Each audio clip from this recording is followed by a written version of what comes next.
नमस्कार दर्शक बंधु मार्च 1 तारिख रु परिवर्तन होगाकू जाउची सारा देश में यही सब नियम तेबे फेब्रुआरी मास शेष होगाकू जाउची एवं मार्च मास आरंभ होगाकू आउ गोटे दिन बाकी रही।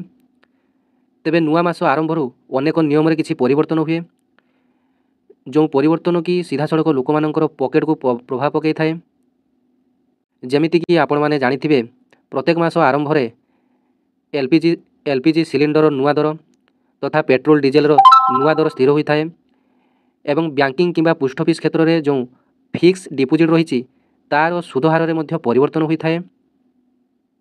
तेबे समस्त को 3000 टंका लेखार भत्ता मिल मोदी सरकार ताड़ू घोषणा हो सारी। तेबे से 3000 टंका लेखाए भत्ता केबे लागू हेबो ताहा भी मध्य एई वीडियो माध्यम जानिबा एवं कौन कौन सब परिवर्तन हेबो मार्च 1 तारिख रु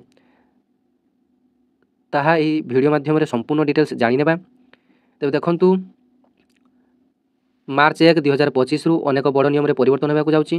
तेबे एही नियम परिवर्तन आपण मानकर पॉकेट को सीधा सड़क भाव प्रभावित करिपारे। तेबे आसंतु जानिबा केउ केउ नियम रे परिवर्तन होगाकू जाउची एहा आपण मानकर जीवन को किपरि प्रभावित करिबा। तेबे देखंतु स्थायी जमा कहिले आपण माने जानिथिबे फिक्स डिपोजिट विभिन्न प्रकार फिक्स डिपोजिट आपण माने बैंक रे किबा पोस्ट ऑफिस रे आपण माने रखुचंती एवं जानिथिबे मध्य 1 वर्षिया 2 वर्षिया 3 वर्षिया 5 वर्षिया एवं डबल मध्य आपण मानकर रहिची जोंटा कि 9 मास 7 दिन मध्य रहिची जोंटा कि आपण माने फिक्स डिपोजिट बा स्थायी जमा मध्य कहि थांती। जदि आपण माने मध्य सही लोक मानक मध्यरु जणे जो माने निजर कठिन परिश्रम रे टंका को सुरक्षित रखिया पई पोस्ट ऑफिस किबा बैंक रे फिक्स डिपोजिट रे निवेश करंती तेबे एही खबर आपण मानक पई गुरुत्वपूर्ण अटे। मार्च 25 ठारू बैंक एफडी नियम रे किछि परिवर्तन करा जायछि। एही नूतन नियम गुड़िक केवल आपण रिटर्न को प्रभावित करिवो नाही बरं आपण टिकस और उठाण पद्धति को मध्य प्रभावित करिवो। तेणु जदि आपण भविष्यत एफडी करने को भावुचंती तेबे एही परिवर्तन गुड़िक बुझिबा आपण मानक पई लाभदायक साब्यस्त हेबो। तेबे एफडी रो सुध हार रे परिवर्तन आपण मानकु जणै दउछु जे मार्च 25 ठारू अधिक बैंक गुड़िक एफडी उपरे सुध हार रे किछि परिवर्तन करिसंती। तेबे सुध हार बढ़ी पारे किंबा कमी पारे एबे बैंक गुड़िक सेमानकर वित्तीय आवश्यकता अनुसार सुध हार रे परिवर्तन करि पारिबे।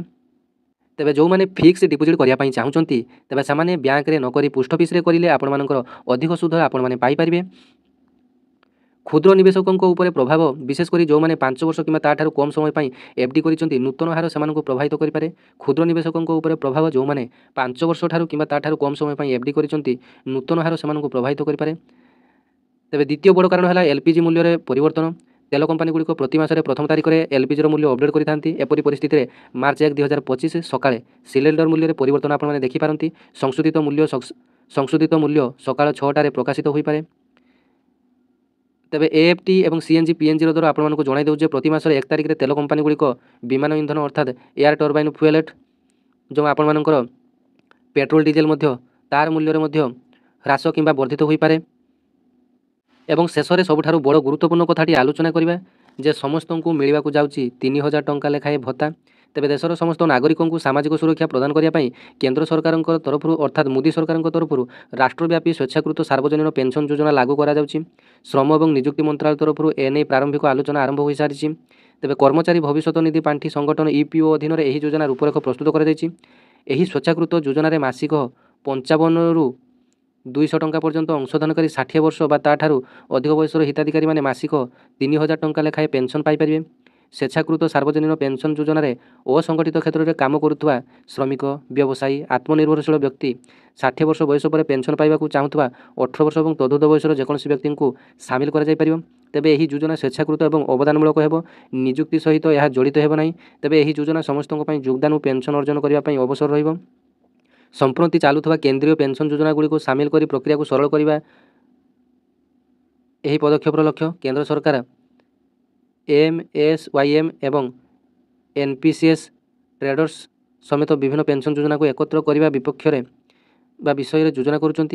योजना रे अटल पेंशन योजना मध्य सामिल हो पारे। संप्रति अटल योजना को पीएफआरडीए परिचालना करुँची। सेहीपरि केंद्र सरकार राज्य गुड़ी को मध्य कार्यक्रम रे सेमानकर पेंशन योजना को स्थिर करने ପାଇଁ आह्वान करछंती। तेबे जहाँकि जना पड़ुची राज्य रे खूब शीघ्र एही पेंशन व्यवस्थाटी लागू करा जिवो। तेबे एथिरे आपण मानकु किछि मंथली कंट्रीब्यूशन करिया ପାଇଁ पड़िबो। तापरे आपण मानकर जेतेबेले 60 वर्ष आपण मानकु पूरी जिवो तेबे आपण माने 3000 टंका लेखाए प्रायतः समस्ते घरे बसी 3000 टंका लेखाए आपण माने भत्ता राशि पाई परिबे एवं आवश्यक जीवन बा अवशिष्ट जीवन आपण माने खुशी रे एवं शांति रे कटै परिबे। तेबे जेतेबेले आपण मानकर ଏହି ପେନ୍ସନ୍ ଯୋଜନାଟି ଲାଗୁ ହେବ ସେତେବେଳେ ଆପଣମାନଙ୍କୁ ଏକ ନୂଆ ଅପଡ଼େଟ୍ ସହିତ ଆପଣମାନଙ୍କୁ ଆପ୍ଲାଏ ପ୍ରୋସେସଠାରୁ ଆରମ୍ଭ କରି ଏହାର ବେନିଫିଟ୍ କ'ଣ ରହିବ ସମସ୍ତ ଡିଟେଲ୍ସ ଆଲୋଚନା କରିନେବା। ତେବେ ଆଜି ପାଇଁ ରହୁଛି ଧନ୍ୟବାଦ।